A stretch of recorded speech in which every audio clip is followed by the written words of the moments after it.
How you doing, everybody? Welcome back to my channel. You're speaking to John right now. Today we're gonna do another Bozo Chronicle. I'm gonna tell you, hey guys, I'm gonna tell you guys how I received my DIN number. You know, it's 10R1186. That means I came up in 2010, hence the 10 number. R, the letter R means I came through Ulster for reception, and 1186 means I was the 1,186th inmate to come up in the year 2010. Let me start off by telling you the story how I got my DIN number. I want to start by saying crime is horrible. It's a horrible thing to do. House burglaries are just a really bad thing to do. You're ruining people's lives. You're making them feel not secure in their own home, you know, and you're possibly destroying stuff to them that means the world. It could have been jewelry that was passed on from generation to generation, and they don't get to have that back because of you. You know, you wanted to come into the house, you know, or because of me, because I went into the house and did stuff. So, all right, let's get it started. I was running into people's homes, robbing houses. You know, at the time I had this little system I would do. I'd go looking in the neighborhood. If I found a house that I thought was good enough to burglarize, meaning I didn't think they were home and I was comfortable window-wise and stuff, I'd look at the two neighbors if they had neighbors on both sides. You know, I really try to choose a house that was a corner house that only had maybe one neighbor, but if they had two neighbors, I'd make sure that they weren't home, or if they were home, I would make sure that they wouldn't be able to see me trying to get into the house. You know, I wanted to make sure I was comfortable. And I'd just go to the door and I'd knock on the door. If they didn't answer, I'd knock harder. If they didn't answer, then I'd kick the door, because I was trying to make sure nobody was in the house, because I didn't want anybody to be sleeping or taking a shower and they just didn't happen to hear the door, you know, while I was knocking, and then I come in, there's someone in there, because it's not a house burglary and do that. It's actually a home invasion, and the time they give you for that is just really ridiculous.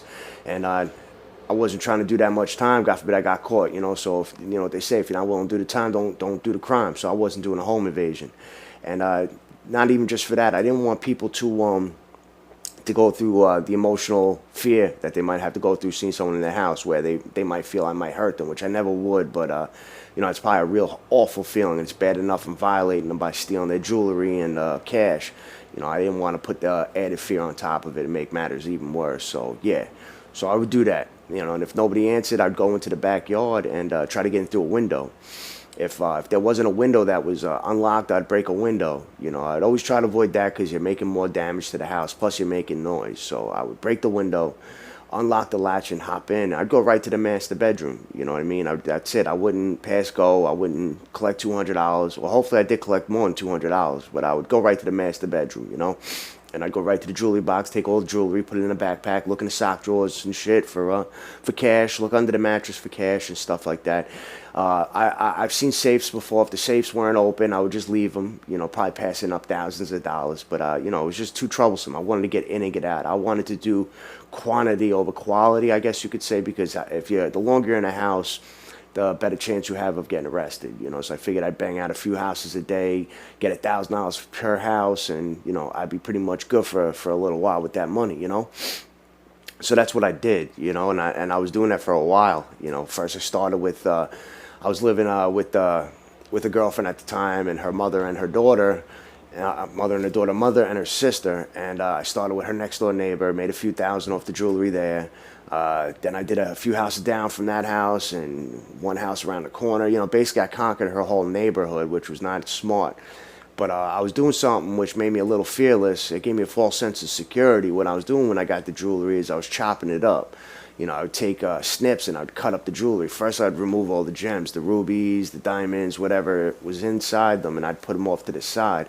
And then I would chop them up, take the necklace, chop it up into little pieces. Even if it was a ring, I would chop the ring up into little pieces. And then I'd put all the pieces together in a like a little Ziploc baggie, whether it be 14 karat with 14 karat, 18 with 18, 20, you know, whatever. And I'd bring that to the pawn shop, and the pawn shop would have to test each and every one of those little pieces of jewelry. You know, it was they would have a stone, and they would scratch the stone with the gold, and then pour an acid over that scratch. And if the gold still stayed, it was real. And if the gold disappeared, you know, it was obviously fake.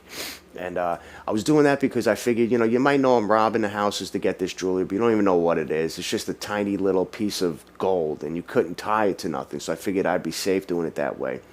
You know, so I went on doing it like that. I did that for actually quite a while. I probably did to be honest with you, probably 25 to 30 houses, you know, and there was a few times I almost got caught because the first 3 houses, I was doing it with my girlfriend at the time. She wasn't coming in, but she would wait out by the window so I could pass the backpack out the window before I jump back out. And by the time we did the third house, I come out to the front yard and the neighbors pulled up, the ones that lived across the street. They didn't pay us no mind, but I told her, listen, you live in this neighborhood, like you could fuck getting picked up in a lineup. Like, they know you. You're not coming with me no more. We're committing felonies here. So I stopped letting her come up with me, and I took a co-worker that I had at the time. I had him come with me and do them because he had the work van too. We were able to get out of the neighborhood, and you know, I didn't have to use any of my vehicles and get those descriptions put out there because he was using a white work van, and a white work van is common all over Long Island. So really, if you see the van, good luck pulling the right van over because there's millions of them all over Long Island, you know. So the one time we almost got caught, we were in the backyard trying to jimmy open windows, and he was working on one window in the backyard, I was working on another, and I looked into the neighbor's backyard, and there was someone staring at us. So I told him, let's get the hell out of here. We started running, and once the guy seen us going to leave, he chased after us screaming, what are you doing? Stop, you know. So at that point, you know, the van was put out with an APB by the police, you know, but like I said, it wasn't really try to pull us over, you know what I mean, out of the, it's like trying to find Where's Waldo in those books, you know. But the second time we almost got caught, we were in a house, we got in through, it was like a doggy door cut into the actual house itself, you know, and it led into the garage. Once we got into the garage, I go to open the garage door, and I don't know much about dogs, so I don't know what kind of dog it was, but like this dog came out and started barking and trying to bite us. It stuck his head out, and I slammed the garage door on the dog's head. I had to do it 3 times before the dog took its head in, and we didn't know what to do, but we noticed there was an ice chest in the garage, so we opened the ice chest up, and there was like a whole bunch of meats, frozen vegetables. So we took the meat, the hamburger patties, we opened the door, and we started flinging the hamburger meats all over the house to try to get the dog away from us, and we opened up the basement door and the sliding glass door that led outside to hopefully get the dog to go through one of them to isolate the dog either outside or downstairs in the basement so we can have to run in the house. And the dog winds up running up the stairs that led to the bedrooms, the master bedroom in particular, and it was just right at the top of the stairs staring at us growling. We couldn't get it to come down. And as we're trying, I hear boop boop. You know that noise that you hear when you lock your car door, you know, with the wireless thing that's connected to your keys.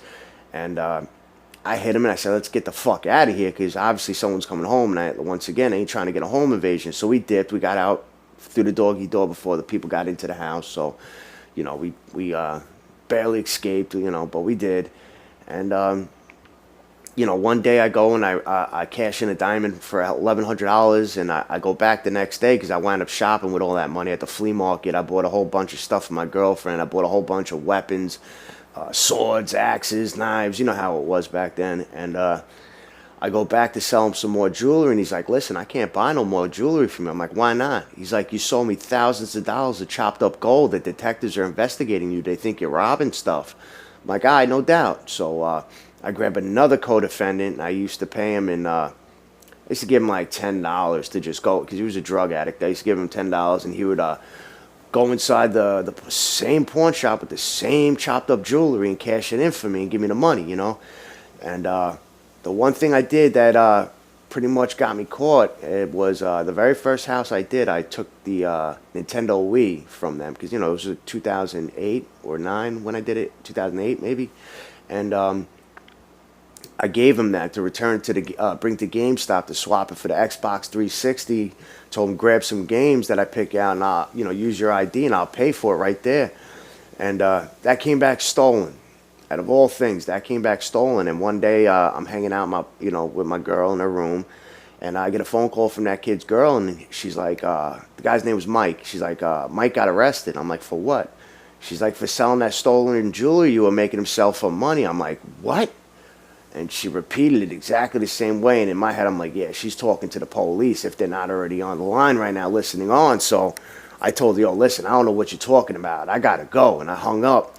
I called my other co-D, the one that was helping me with the houses, and I told him, listen, I think they might be coming for us, man. Like, this girl, I think, is ratting us out. I think he ratted us out, you know. So I wait. wait. I look out my window because I could see the front yard from my window on an angle, and I seen a car pull up. Not a squad car. That was marked, an unmarked car. Two big guys came out. You know, obviously detectives, and I met them at the door, and they were actually surprised to see me. They were like, "Oh, what were you expecting us?" I said, "Yeah, you damn right I was." You know. So they arrested me, put me in cuffs, put me in the car, and we're going to the precinct. And I'm like, what am I arrested for anyway? They said, right now we got you for criminal possession of stolen property. We got you on tape at a pawn shop selling stolen jewelry. I'm like, all right, cool, no doubt. And they're like, but we know you've been robbing houses. And I'm like, what you mean? And they're like, yeah, we know you've been robbing all these houses lately in this neighborhood. I say, oh, listen, man, I know who you got. And I know what he's probably trying to tell you, but I don't know nothing about no fucking houses. You hear me? They're like, all right, I guess it's going to be a late night then. I said, all right, I guess it is, you know. So they bring me in, and the guy's like, you need to tell, there was a white cop and a black cop. I guess a good cop, bad cop. And believe it or not, the white cop was the bad cop, you know what I mean? The black cop was the good cop. And the white cop gets all in my face, like, you need to tell me about the houses you've been robbing and burglarizing. How'd you do it? Where'd you go with the stuff? You know, and I'm like, listen, man, I ain't robbed no houses. He hit me twice in the stomach and once in the face. Not as hard as he could, but he you know, he put some oomph into it. And I'm like, fuck, they're going to fuck me up, you know. And, you know, I didn't tell them shit, you know. And they put their hands on me a few more times, and they weren't getting it out of me, you know. And then they got my girl on the phone saying, listen, we're just going to lock her up, tell her we're coming to get her. So they had me talk to her. I'm like, listen, babe, like, they threatening they coming to get you, like, listen, I'm gonna do a lot of time for this, so I just hope you hold this bid down for me. You know, I love you. You know, she was crying, she said, I love you too. And they took the phone and hung up on her. You know what I mean? And they didn't do nothing to it. I was just a front to try to get me to fold. You know how the precincts are. And you know, I didn't say shit. You know, they put me in the holding cell overnight. I went to court, and you know, I had to fight the case. You know, my first offer was 9 years. I was sick. You know, I thought I was getting back-to-back bullets at the most, but 9 years, I was like, fuck. And I wound up getting an 18B. An 18B is a real paid lawyer, but that you're getting for free. The state's paying that bill, you know, and you get a way better lawyer that way than a legal aid. Legal aid's usually a trash. But my legal aid, I mean, my 18B happened to be probably the best lawyer in all Long Island at the time, because at the time, Keon was the best lawyer as far as I was concerned, and most people were concerned because he represented like the mob and stuff like that. This was his son-in-law, so it was just a younger version of Keon, and this guy had still that desire, that drive, the fire to like win these cases. So I got lucky. He was a $25,000 and higher lawyer, and I got him for free. And I told him, listen, like, I know I'm not paying you, but please try to get me a good deal. And he cut me off. He's like, listen, man, like, I go off of word of mouth. I don't advertise. Like, I'm knocking this out the park for you regardless. So that made me happy, you know. That made me happy. And I wound up fighting it for about 12 months in the county.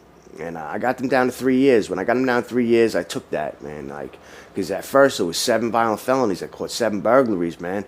And my bail was $1.4 million bond. You know, like, that ain't even bail. That's ransom. You feel me? So, like, I was looking at time. And to get it down to 3 years was a gift. And I took that. I took that 3 years and I went up. You know what I mean? I went up and I did my time.